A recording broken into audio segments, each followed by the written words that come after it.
Vous avez placé, Monsieur le Président, cette séance en introduction de vos propos dans le contexte national de crise, de difficultés économiques. Et c'est vrai que quelquefois, à l'intérieur de cet hémicycle, par rapport aux préoccupations immédiates de nos concitoyens, on se sent sinon impuissant, du moins un petit peu décalé. Vous parlez du froid, nous avons suivi dans les médias le cri d'alarme lancé par la Fondation de l'Abbé Pierre récemment sur les Français qui sont mal logés, 3,5 millions de mal logés, 5 millions de Français qui sont en situation de fragilité. Combien y a-t-il dans notre département? C'est un véritable problème. Alors, puisque nous sommes dans une période électorale, certains candidats à l'élection présidentielle ont fait des propositions pour le logement. Au hasard, par exemple, François Hollande. Il semble même que le président de la République se soit réveillé à la suite de cette proposition, puisqu'il en a fait une différente. Il ne s'agit pas ici, ce n'est pas le lieu de juger la pertinence de l'une ou de l'autre.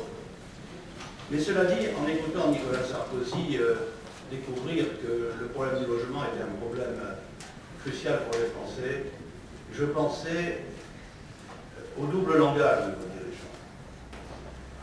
Le gouvernement a fait cette année un hold-up de 247 millions d'euros sur les HLM. Comment peut-on se dire partisan d'une meilleure politique de logement quand on ponctionne les bailleurs sociaux, notamment les HLM, d'une telle somme? Dans notre département, je salue les efforts de l'Office des HLM, qui essaye de rénover ou de construire de nouveaux logements. Il est évident que privé de ces subsides, eh bien cela a tendance à lui couper les ailes. En même temps, le chômage est une des préoccupations essentielles. Vous avez souligné l'importance de l'emploi. Il atteint aujourd'hui des sommets, puisque nous sommes en fin de mandature présidentielle, 1 million de chômeurs en plus en 5 ans.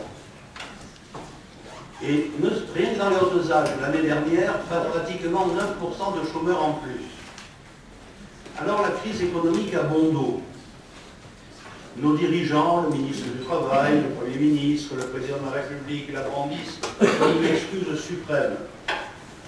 Mais quand on sait que le taux de chômage en Allemagne, pays cher au cœur de notre Président de la République, puisqu'il fait de Mme Merkel son attaché de presse, son fondé de pouvoir, en Allemagne, le niveau de 6,6% du chômage est au plus bas depuis 1990. Alors on se dit que la crise, oui, mais la politique économique qui a été menée porte une lourde responsabilité sur les résultats exécrables de notre pays. Alors c'est vrai que face à ces besoins vitaux qui intéressent la majorité de nos concitoyens, nos délibérations semblent un petit peu décalées. Il y en a toutefois une qui touche à la question de l'emploi, et vous l'avez annoncé dans votre propos introductif, c'est l'expérimentation du RSA assorti de 7 heures de travail hebdomadaire. De ce point de vue, Président, vous avez fait du zèle, je vous en félicite, parce que vous êtes immédiatement porté volontaire pour votre département.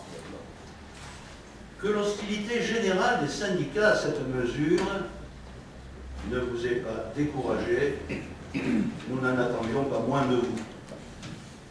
À en juger par exemple par l'atmosphère pesante qui préside aujourd'hui aux réunions du CTP. Mais que le réseau Chantier-École, qui rassemble 600 structures d'insertion, et le 15 décembre 2011, exprimait dans une motion son hostilité à cette disposition, cela aurait pu vous donner à réfléchir. Et enfin que l'hostilité affichée par M. Martin Hirsch, qu'il a à plusieurs reprises répétée dans les médias, face à une mesure qu'il considère, je cite, comme une fausse bonne idée, voire comme une entourloupe, que cela ne vous ait pas alerté, c'est plus grave. Car les conséquences de cette mesure seront encore rémunérées et risquent d'être dévastatrices. c'est M. Hirsch qui parle de concurrence déloyale, je cite, de mesures dangereuses et destructrices d'emploi. Je crois qu'il y a quand même dans ce pays la personne qui est la mieux qualifiée pour parler et pour juger du RSA. Donc, dans ces conditions, le groupe ne votera pas cette délibération. Bravo pour l'inscription. Précisément pour l'inscription. Si vous avez une conception de l'insertion à ce niveau-là, on pourra en discuter techniquement quand vous voulez, monsieur. Bien. Puisque je suis dans l'ordre du jour de notre Assemblée, je peux vous faire part en revanche de notre accord sur un certain nombre de dossiers, la plupart d'entre eux, notamment ceux qui préparent l'avenir, que vous avez cités, les dossiers du PER Briançonnais, les parcs du Queyras et des Baronnies, le plan climat-énergie et le schéma départemental numérique. Je serai évidemment moins enthousiaste sur le dossier plus de services publics.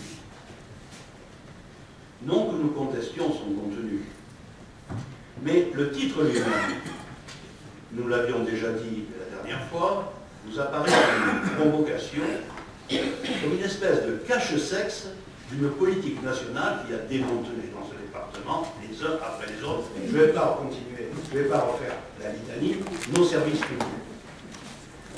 Dans l'indifférence totale de votre majorité. Si, je dois à la vérité quand même, de signaler que M. Arnaud a une fois dans cet hémicycle exprimé son désaccord, c'était en 2008, lors des coupes claires réalisées par l'État dans le domaine militaire. Il est vrai que cela concernait son territoire. Il est vrai que cela concernait son territoire. Si M. Arnaud veut bien ne pas m'interrompre systématiquement, je poursuivrai mon propos dans la sérénité. Mais c'était la seule fois. Il faut dire que depuis, vous avez été englouti, enseveli sous une avalanche de mesures destructrices des services publics. Et vos protestations, personne ne les a entendues, même pas les chiens d'avance.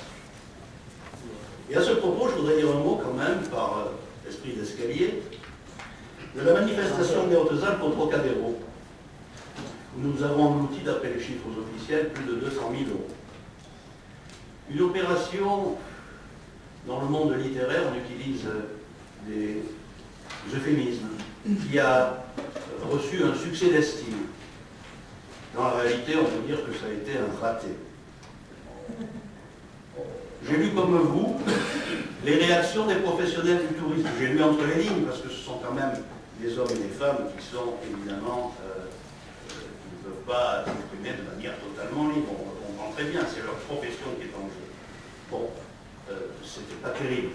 Certains même ont été franchement désabusés. J'ai vu la réaction des artisans de ce département qui étaient assez déçus par cette manifestation. Et j'ai même lu et entendu le président d'Ancré battre sa coupe sur des ratés de l'organisation.